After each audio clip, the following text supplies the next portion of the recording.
Assalamualaikum Bu Anis. Salam Raffi, apa kabar? Alhamdulillah sehat Bu. Mohon maaf mengganggu waktunya. Boleh. Saya mau wawancara Bu Anis mengenai bagaimana Bu Anis mengambil keputusan dalam permasalahan yang terjadi di sekolah. Baik, silakan. Mudah-mudahan wawancara ini menambah wawasan saya, terutama dalam mengambil keputusan. Baik Bu Devi, silakan. Makasih ya Ibu. Sama-sama.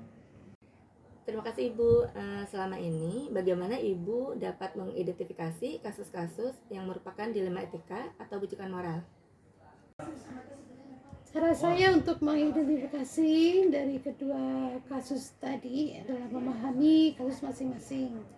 Tentu saja untuk memahami kasus, saya perlu berkomunikasi dengan pihak yang terlibat.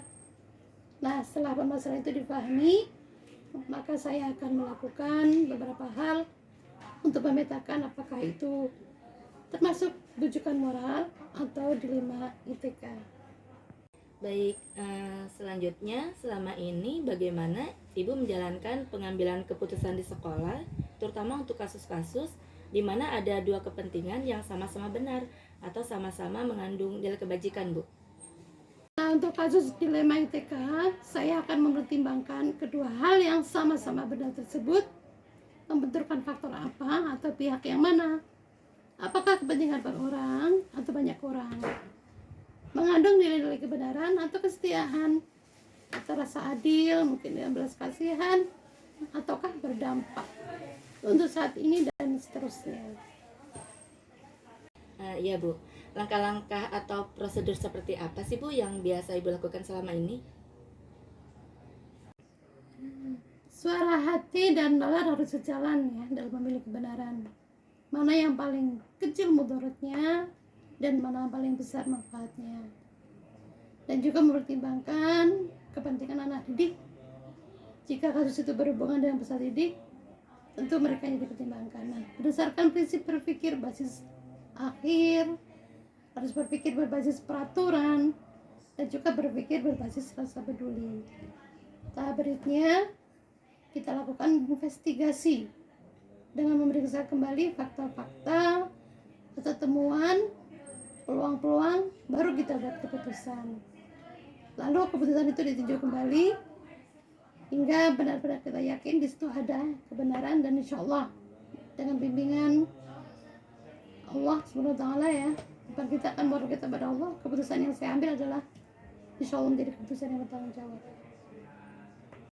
Hal-hal apa saja yang selama ini Ibu anggap efektif dalam pengambilan keputusan pada kasus-kasus dilema etika, Bu?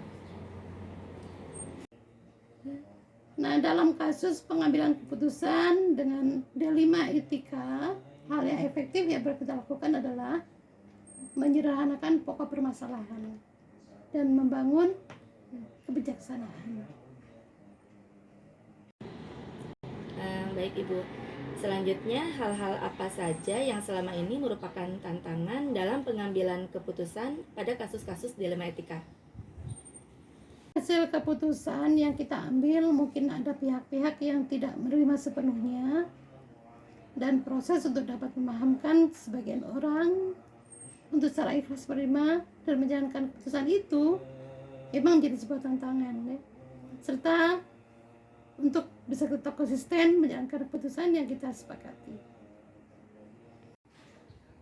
Baik, selanjutnya Ibu, apakah Ibu memiliki sebuah tata kala atau jadwal tertentu dalam sebuah penyelesaian kasus dilema etika? Kemudian apakah Ibu langsung menyelesaikan di tempat atau memiliki sebuah jadwal untuk menyelesaikannya? Terus bentuk atau prosedur seperti apa sih Bu yang Ibu jalankan? Dalam pengambilan keputusan, saya menjadwalkan pengambilan keputusan tersebut dengan prosedur menganalisis masalah yang dihadapi, menentukan kapan jadwal musyawarah dengan pihak yang bersangkutan, dan juga mempertimbangkan pendapat-pendapat yang ada. Kemudian baru memutuskan keputusan apa yang akan kita ambil. Oh begitu. Selanjutnya, adakah seseorang atau faktor-faktor apa yang selama ini mempermudah atau membantu Ibu dalam pengambilan keputusan dalam kasus-kasus dilema etika? Tentu kuncinya komunikasi yang baik dengan semua warga sekolah dan pengolahan emosi yang baik serta pemahaman tentang teori pengambilan keputusan sebagai seorang pemimpin menjadi faktor yang mempermudah dan membantu dalam mengambil keputusan. Baik Ibu, terima kasih. Dari semua hal yang telah disampaikan, pembelajaran apa yang dapat Ibu petik dari pengalaman Ibu mengambil keputusan dilema etika? Dalam pengambilan sebuah keputusan, maka harus mengidentifikasi jenis kasus. Harus kita lakukan lebih awal dengan melalui pengujian-pengujian. Lalu jika pengujian itu benar, lawan benar, untuk dapat menentukan paradigma apa yang akan kita pilih, sehingga keputusan yang bisa diambil sesuai dengan prinsip-prinsip yang tidak akan meragukan siswa. Assalamualaikum Bu Ira, bagaimana kabarnya? Mohon maaf, mau minta waktunya sebentar ya Bu. Mohon izin, saya ingin melakukan wawancara mengenai bagaimana Bu Ira mengambil keputusan dalam menghadapi sebuah permasalahan.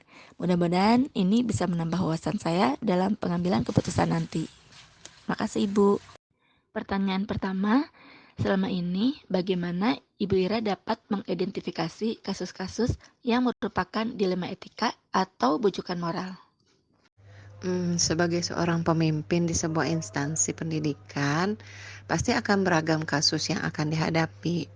Baik itu kasus yang keduanya benar tetapi saling bertentangan, yang dikenal sebagai dilema etika, ataupun kasus yang salah satunya benar dan yang lainnya salah. Kedua kasus tersebut harus dapat diidentifikasi dengan benar agar tidak ada kesalahan dalam pengambilan keputusan.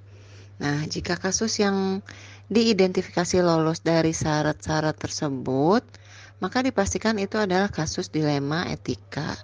Dan sebaliknya, jika syarat-syarat di atas tidak terpenuhi, maka itu adalah kasus bujukan moral.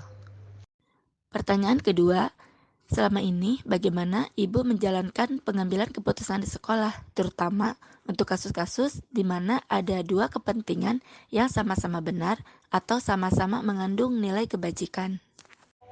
Untuk kasus dilema etika, saya akan mempertimbangkan hal-hal yang sama-sama benar tersebut membenturkan faktor apa atau pihak mana.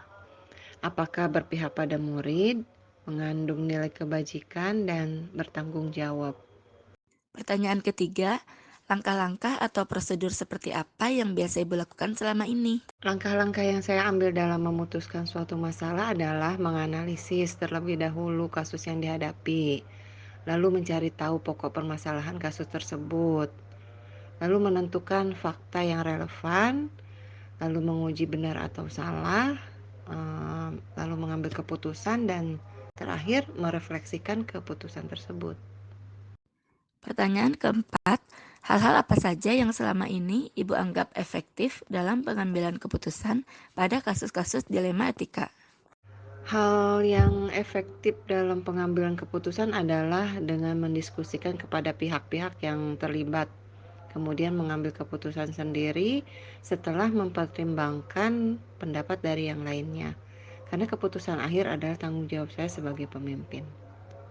Pertanyaan kelima, hal-hal apa saja yang selama ini merupakan tantangan dalam pengambilan keputusan pada kasus-kasus dilema etika? Hal yang menjadi tantangan dalam mengambil keputusan dalam dilema etika adalah ketika kasus tersebut melibatkan orang tua murid, dan juga diri kita sendiri. Pertanyaan keenam, apakah Ibu memiliki sebuah tata kala atau jadwal tertentu dalam sebuah penyelesaian kasus dilema etika? Apakah Ibu langsung menyelesaikan di tempat atau memiliki sebuah jadwal untuk menyelesaikannya? Kemudian bentuk atau prosedur seperti apa yang Ibu jalankan? Tidak ada jadwal yang khusus atau jadwal tertentu dalam menyelesaikan sebuah kasus. Prioritas kasus mana yang perlu diselesaikan secepatnya tergantung dari jenis kasus dan pentingnya kasus tersebut diselesaikan. Diselesaikan secara cepat tentunya ya, agar tercipta lingkungan sekolah yang sehat, kondusif untuk semua warga. Pertanyaan ketujuh, adakah seseorang atau faktor-faktor apa yang selama ini mempermudah atau membantu Ibu dalam pengambilan keputusan dalam kasus-kasus dilema etika? Orang-orang yang berpengaruh dalam pengambilan keputusan saya adalah pihak-pihak yang terlibat dalam kasus tersebut. Faktor yang membantu ketika bermusyawarah, berjalan lancar, dan menghasilkan sebuah titik terang. Pertanyaan ke-8, dari semua hal yang telah disampaikan, pembelajaran apa yang dapat Ibu petik dari pengalaman Ibu mengambil keputusan dilema etika? Hal yang menjadi pembelajaran bagi saya dalam mengambil keputusan adalah memutuskan sesuatu tidak mementingkan keegoisan diri sendiri tentunya ya, tapi banyak pertimbangan agar tidak salah dalam mengambil keputusan.